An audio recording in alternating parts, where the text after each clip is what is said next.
Got a little Swedish there. Yeah.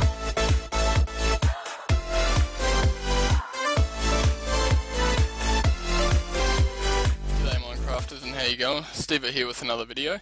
Today I want to show you some things that I've recently figured out. These are different ways to count the different mobs in the game. Now obviously different people might have mob sorters and so forth, and those would be handy in this instance. Or if you just have a normal one that doesn't allow spiders, then you only need one of these. So this first one here is for counting chickens. Now chickens are very different to the other mobs because obviously they're one high and they're just a lot smaller than most everything else.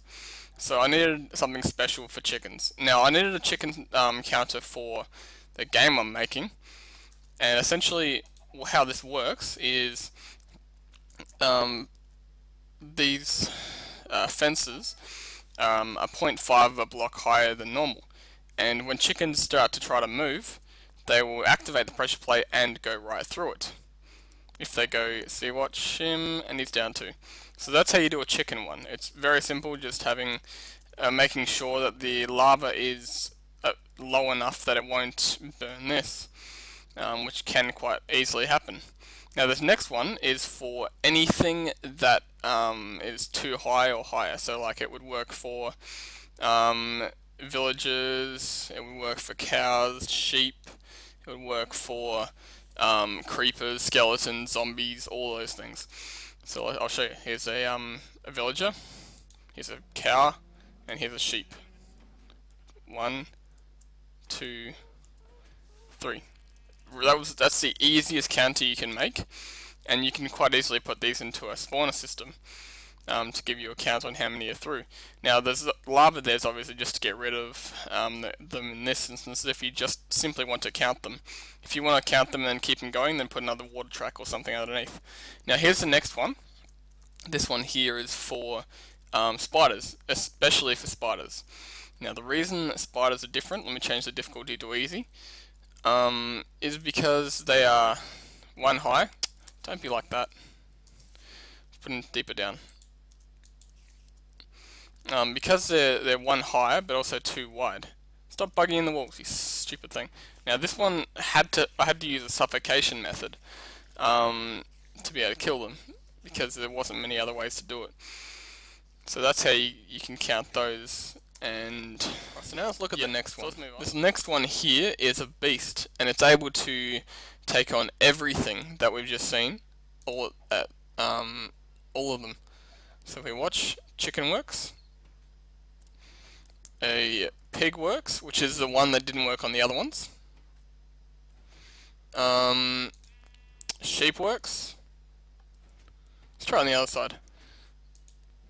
Cow works. I've got them going separate so that you can have more than one mob fall at the same time.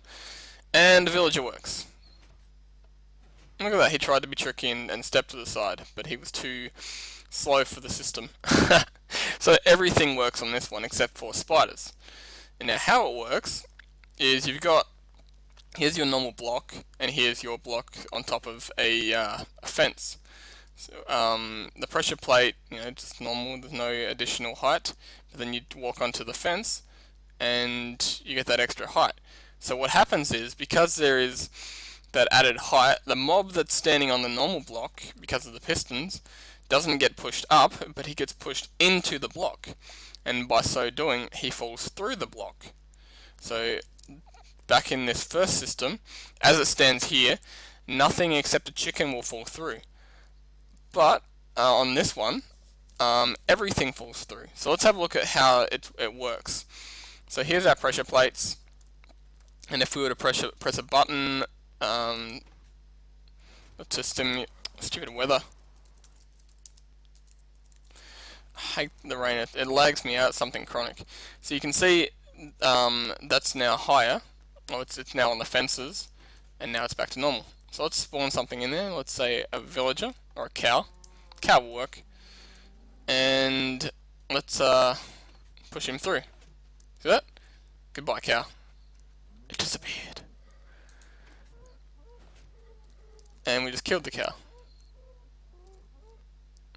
So there's different cool things you can do with this. Let's spawn a sheep.